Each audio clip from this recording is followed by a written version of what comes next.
हरे कृष्णा, मैं गौरांग दासी आज आपके लिए एक बड़ी प्यारी सी अद्भुत कथा लेकर आई हूँ। ये कथा नहीं, ये सत्य घटना है। सत्य घटना ये है घटना जबलपुर की। जबलपुर जबलपुर में एक मैया रहा करती थी जिनका नाम था मालती। मालती जी बड़ी ही अच्छी और कृष्णा भक्त थी और वो हमेशा हमेशा ही कृष्ण का नाम लिया करती थी। और घटना है करोना काल की। करोना काल में आपने देखा होगा कि बहुत लोगों को बहुत अलग-अलग तरह की हानि हुई। मतलब कई लोगों के बेटे, कई लोगों के पति, कई लोगों के परिवार में कई लोग उस काल का उनके घर में फ़र्क पड़ा। तो वो मालती जी के घर में भी ऐसे ही हुआ कि उनके पतिदेव कोरोना काल में गुज़र गए और कुछ समय बाद उनके बेटे का भी एक्सीडेंट हो गया और बेटा भी भगवत धाम चला गया। दुखी मालती जी बहुत बहुत दुखी रहती थी कि अब पति भी नहीं रहा और एक पुत्र था, वो भी प्रभु के पास चला गया। अब उनके पास और कोई भी कार्य नहीं था, केवल अपने लल्ला की सेवा करने के अलावा। अपने लल्ला की बहुत सेवा करती थी और बहुत ज़्यादा प्रेम करने लग गई अपने लल्ला से कि अब तो और कोई है ही नहीं है, केवल हमारे कान्हा की। मालती जी बहुत प्रेम करती थी और उनका एक नियम था कि वो अ, किसी भी पर्व में अपने लल्ला को गंगा स्नान, नर्मदा स्नान ज़रूर कराया करती थी। गंगा स्नान कैसे कराएँगी? घर में जो गंगा जल रखती थी और उनके घर के पास ही नर्मदा नदी रहती थी, वहाँ भी जाती थी अपने लल्ला को स्नान कराने के लिए। पर्व था गंगा दशहरा का। गंगा दशहरा के दिन वो अपने लल्ला को लेके जा रही थी। अब पता नहीं क्यों उनके मन में बहुत रोना आ रहा था, बहुत रो रही थी, पता नहीं क्यों भाव से बहुत ज़्यादा रोई जा रही थी। और जाते-जाते रास्ते में उन्होंने अपने लल्ला के लिए उन्होंने मोरपंख और बाँसुरी भी और पीले रंग का वस्त्र भी खरीदा, जो कि वो हमेशा मैया किया करती थी, मालती जी किया करती थी। जब वो नर्मदा के पास जा रही थी तो बहुत रो रही थी, तो वहाँ एक साधु महाराज जा रहे थे। उन्होंने क्या बोला कि क्या बात है भैया क्यों रो रहे हो? तो बोले पता नहीं महाराज क्यों रो रही हूँ, पर पता नहीं क्यों मुझे बहुत रोना आ रहा है जैसे कोई अनहोनी होने वाली है। मेरे पति चले गए, मेरा पुत्र चला गया, मुझे ऐसा डर लगता है कहीं मेरे आज कहीं लल्ला भी तो नहीं चले जाएँगे। और वो बहुत दुखी थी और बहुत रोई जा रही थी। तो उन्होंने कहा नहीं, नहीं आप प्रभु को इतना प्रेम करती हैं, आपको प्रभु छोड़ के कभी नहीं जाएँगे। ये बोलकर साधु महाराज अपना आगे चले गए और मैया मालती जी आगे चलते जा रही, नर्मदा नदी के पास पहुँची।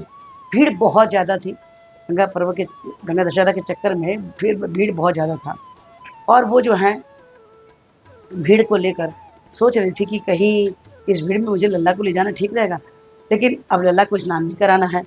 तो बड़े ही ध्यान से वो धीरे-धीरे लल्ला को लेकर पानी में उतरती हैं और स्नान कराने लगती हैं और भाव में रहती हैं और पता नहीं क्यों बहुत रोए जा रही हैं।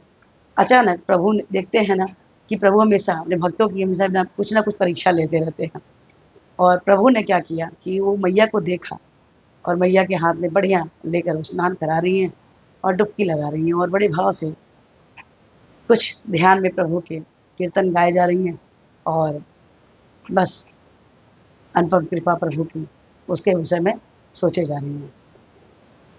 और तभी एक क्या बोलेंगे प्रभु ने एक लीला करी। उनके हाथ से छोटे से लल्ला अचानक जल में गिर गया।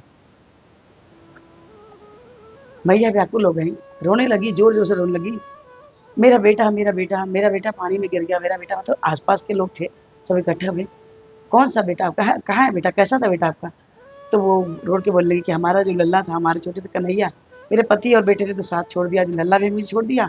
ऐसा बोलकर वो ज़ोर-ज़ोर से रोने लगी और बहुत रोने लगी और बोली मैं भी पानी में मतलब मैं भी पानी में बह जाऊँगी, मैं भी नहीं रहूँगी, मैं उनके बिना जी नहीं सकती हूँ, ऐसा करके वो रोने लगी। सभी लोग उन्हें पकड़ लिए और बोले कि नहीं, नहीं वो तो विग्रह थी ना, मूर्ति थी ना, चलिए हम आपको दूसरी विग्रह दिला देंगे। छोटे से लल्ला नहीं वो रोए जा रही, नहीं वो मेरा पुत्र था, वो मेरा बेटा था, मुझे छोड़ दिया, मैं नहीं रह सकती हूँ, मैं उसके बिना ज़िंदा नहीं रह सकती।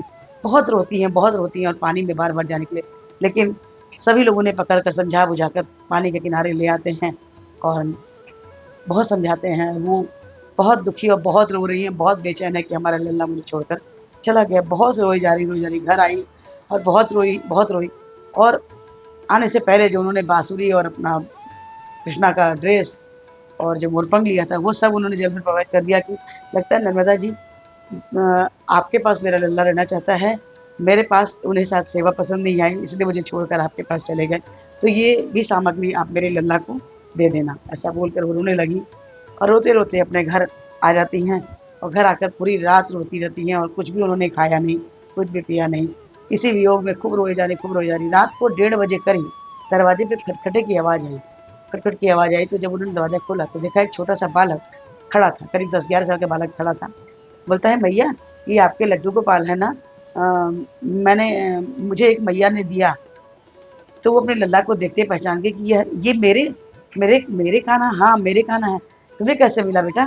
तो बोलती है, "ये एक मैया ने मुझे दिया सीढ़ी पर, बोला कि आपके लड्डू गोपाल हैं, मैं आपको पहुँचा दूँ।" तो मैया ने फट से अपने लड्डू गोपाल को लेके बहुत सारा प्यार किया और सोचा कि इस बालक को मैं कुछ दे दूँ और आखिर वो आया है, उसे कुछ खिला दूँ। रात में 1:30 बज रहा है, 1:30 बजे का टाइम हो गया है। मालती जी ने सोचा, लेकिन मालती जी जैसे ही पलटी तो देखिए वहाँ कोई भी नहीं था, वहाँ कोई बालक नहीं था। वो बालक कोई नहीं, वो बालक स्वयं भगवान श्री कृष्ण थे। अपनी मैया से दूर नहीं रह सकते थे, सो बालक का वेश बनाकर मैया के पास वापस आ गए। इतना भक्त को भगवान की ज़रूरत होती है ना, भगवान को भी उतनी ही ज़्यादा भक्त की ज़रूरत होती है। मैया का प्रेम बहुत अद्भुत था, प्रभु उनसे दूर न रह पाए। सिर्फ़ उन्होंने लीला करी थी कि कुछ क्षण के लिए उनसे दूर हो गए थे। ये प्यारी सी छोटी सी सत्य घटना आपको कैसी लगी? अच्छी लगी हो तो प्लीज़ लाइक करें, शेयर करें, सब्सक्राइब करें और इस वीडियो से मिनट रहता है कि हमारी पूरी 50 नंबर में हरे कृष्ण जब बोले जो कुछ इस प्रकार से है, हरे कृष्ण कृष्ण कृष्ण हरे हरे, हरे राम राम राम हरे हरे। तो हरे कृष्ण हम जपें और कृष्ण के सबसे प्यारे बच्चे बन जाए। आज से एक बार जपें, 6 2, 2 से 4, 4 से 6, 6 से 8, 8 से 16 माला पे आए और प्रभु के हित के पात्र बन जाए। हरे कृष्णा, राधे राधे।